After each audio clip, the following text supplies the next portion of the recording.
Hi hello வணக்கம் and welcome to ஜெரேஷாஸ் kitchen. இந்த வீடியோவில் ஒரு டீ டைம் ஸ்நாக் ரெசிபி செய்ய போகிறோம். ஆமாங்க, கோதுமை மாவை யூஸ் பண்ணி ரொம்பவே சாஃப்டாக ரொம்ப டேஸ்டியான ஒரு அப்பம் செய்ய போகிறோம்.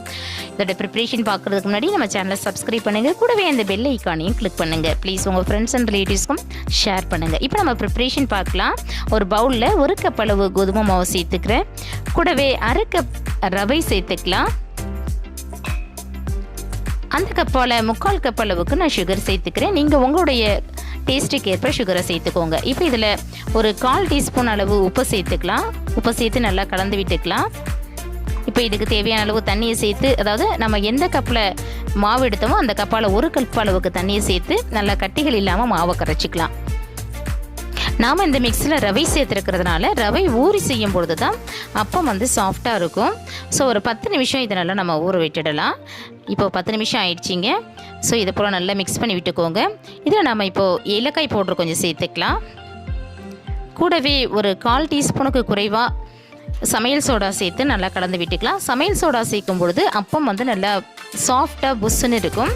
ஸோ சமையல் சோடாவை சேர்த்து நல்லா இது போல் நல்லா கலந்து விட்டுக்கோங்க.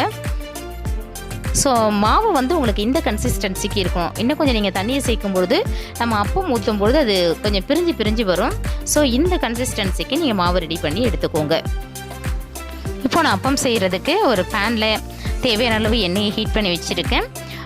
இப்போ நம்ம ஒரு கரண்டியை யூஸ் பண்ணி இந்த அப்பத்தை நம்ம ஊற்ற போகிறோம். ஸோ இதை போல் ஒரு சின்னதாக ஒரு கரண்டி யூஸ் பண்ணி அப்பத்தை ஊற்றிக்கோங்க.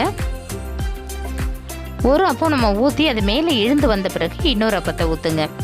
ஸோ இதே போல் ஒன்றா ஊற்றி எல்லா பக்கமும் நல்லா திருப்பி விட்டு லைட்டாக அது ப்ரௌன் கலர் கோல்டன் ப்ரௌன் வர வரையும் இதை நல்லா வேக வச்சு எடுத்துக்கலாம்.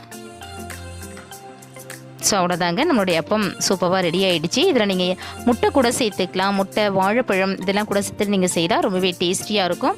முட்டை சேர்த்தாலும் இன்னும் நல்லா சாஃப்டாக புஸ்ஸுன்னு இருக்குங்க. கண்டிப்பாக அந்த ரெசிபி உங்கள் எல்லாருக்குமே ரொம்ப பிடிக்கும்னு நினைக்கிறேன். இந்த ரெசிபி பற்றின உங்களுடைய மேலான கருத்துக்களை கமெண்ட்ஸில் சொல்லுங்கள். இந்த வீடியோ உங்களுக்கு பிடிச்சிருந்துச்சுன்னா லைக் பண்ணுங்கள், ஷேர் பண்ணுங்கள். மறக்காமல் நம்ம சேனலை சப்ஸ்கிரைப் பண்ணுங்கள். கூடவே அந்த பெல் ஐக்கானையும் கிளிக் பண்ணுங்கள். மீண்டும் வேறொரு நல்ல ரெசிபியோடு நான் உங்களை சந்திக்கிறேன். தேங்க்ஸ் ஃபார் வாட்சிங். Take care and bye.